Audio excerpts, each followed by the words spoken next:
Hello बच्चों, आज हम प्रूफ करेंगे थेल्स थ्योरम, जिसे बेसिक प्रोपोर्शनलिटी थ्योरम या बीपीटी थ्योरम भी कहा जाता है। इस थ्योरम के according if a line is drawn parallel to one side of a triangle to intersect the other two sides in distinct point, the other two sides are divided in the same ratio. अगर हमारे पास एक triangle A B सी है और B C के parallel line D E है, तो A D upon D B का ratio equal होगा A E upon E C के। A D upon D B equal to A E upon E C. तो ये थेल्स थ्योरम है, तो इसे प्रूफ करते हैं। तो यहाँ पर हमें दिया गया है एक ट्राइंगल ए बी सी और बी सी के पैरेलल लाइन डी ई है। तो यहाँ पर हमने लिख लिया given triangle A B C and D E is parallel to B C and we have to prove AD upon DB equal to AE upon EC। तो अब हम इसके लिए सबसे पहले क्या करेंगे, जॉइन करेंगे DC और BE को।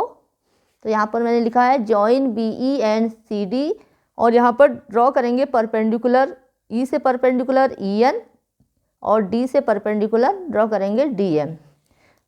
तो यहाँ मैंने लिख लिया है and draw DM perpendicular to AC and EN perpendicular to AB। तो अब हमें क्या करना है, हम इस ट्राइंगल का एरिया निकालेंगे और इस ट्राइंगल का एरिया निकालेंगे पहले, ठीक है।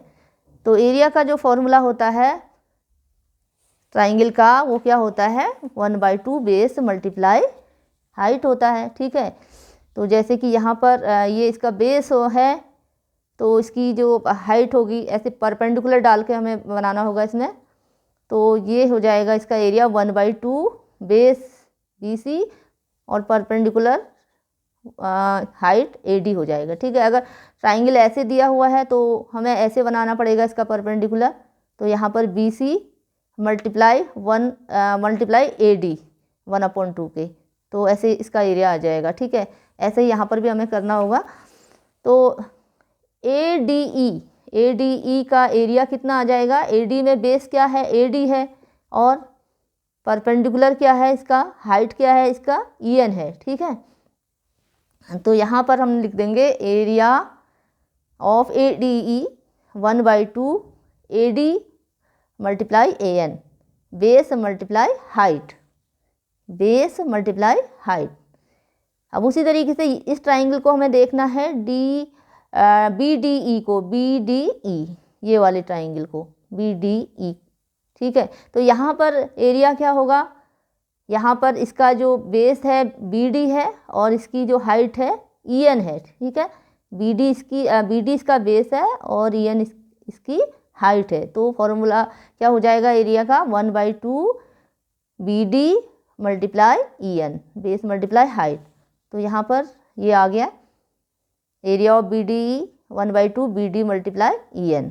तो अब हम क्या करेंगे, इसके अपॉन इसको लिख लेंगे, इसके अपॉन इसको लिख लेंगे। यहाँ पर ये ऐसे हो जाएगा। अब यहाँ ये कैंसिल हो जाएगा EN से EN, और 1/2 से 1/2 कैंसिल हो गया। तो यहाँ कितना आ गया AD अपॉन DB आ गया है। अब हम क्या करेंगे इसके बाद, अब इस ट्राइंगल का एरिया और इस ट्राइंगल का एरिया निकालेंगे, ये वाले ट्राइंगल का। तो अभी इससे पहले हमने परपेंडिकुलर लिया था, यहाँ पर इसकी हाइट ये ली थी। अब इस ट्राइंगल को हम इसकी हाइट ये वाली हाइट ले रहे हैं, ठीक है। तो इसका एरिया निकालेंगे और इस वाले का निकालेंगे एरिया ADE। तो ADE का एरिया यहाँ पर कितना हो जाएगा, यहाँ पर ये इसका बेस हो गया, AE इसका बेस हो गया और DM इसकी हाइट हो गई, ठीक है। तो एरिया क्या हो जाएगा 1/2 AE multiply DM, base multiply height. तो यहाँ पर AE मल्टीप्लाई DM हो गया। और ये वाला जो ट्राइंगल है DEC का एरिया कितना हो जाएगा, इसका बेस EC है, बेस EC है इसका, और इसमें परपेंडिकुलर क्या है, ये है परपेंडिकुलर DM, ठीक है। ये इस ट्राइंगल की हाइट है ये, ठीक है। तो इसका जो एरिया होगा कितना होगा, बेस EC 1/2 बेस EC हो जाएगा और height DM 1/2 EC multiply DM। तो यहाँ पर ये हो जाएगा 1/2 EC मल्टीप्लाई DM। तो यहाँ पर भी इसको दोनों एरियाज को अपॉन में लिख लिया है यहाँ। तो अब यहाँ पर क्या होगा, ये DM से DM यहाँ पर कैंसिल हो गया यहाँ, और 1/2 से 1/2 कैंसिल हो गया। तो ये कितना आ जाएगा, AE अपॉन EC आ गया। तो ये पहली कंडीशन हमें मिल गई और ये दूसरी कंडीशन यहाँ पर मिल गई हमें। अब हम उसके बाद हम क्या करेंगे, अब आप ये देखो कि ये जो ट्राइंगल है DEB, ये वाला जो ट्राइंगल है DEB और ये वाला ट्राइंगल DEC, ठीक है।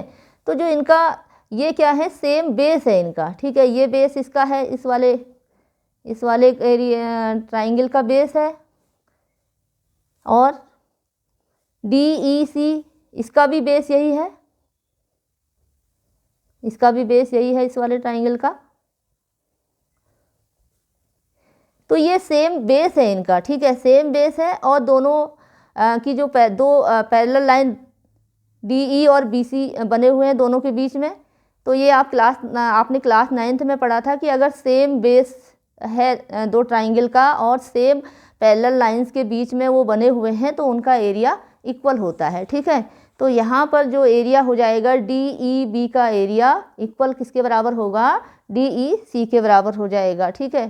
तो यहाँ पर ये हो गया एरिया BDE, ठीक है, DBE या BDE भी बोल सकते हैं। तो एरिया BDE इक्वल हो जाएगा एरिया DEC के बराबर। BDE इस ट्राइंगल का एरिया किसके बराबर हो जाएगा, DEC का हो जाएगा। क्यों हो जाएगा, क्योंकि इसका बेस, दोनों का बेस इक्वल है, ठीक है। तो इस ट्राइंगल का भी बेस ये है और इस ट्राइंगल का भी बेस यही है, ठीक है।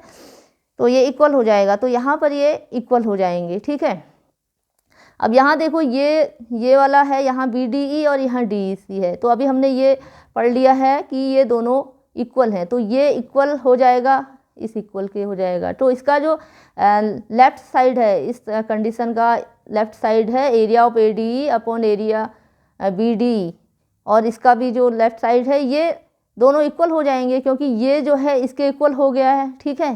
तो ये लेफ़्ट साइड तो इसका इक्वल हो गया। अब लेफ़्ट साइड अगर इक्वल हो गए हैं इन दोनों कंडीशन के, तो इसके राइट साइड भी इक्वल होने चाहिए, ठीक है। यानी कि AD अपॉन BD हो जाएगा AE अपॉन EC के इक्वल हो जाएगा, ठीक है। तो यहाँ पर हम लिख लेते हैं from equation first, second and third, AD upon BD equal to AE upon EC। तो यही हमें यहाँ पर प्रूफ करना था थेल्स थ्योरम में। तो ये हमारा प्रूफ हो गया है। तो यही हमें यहाँ पर प्रूफ करना था। Okay, thank you.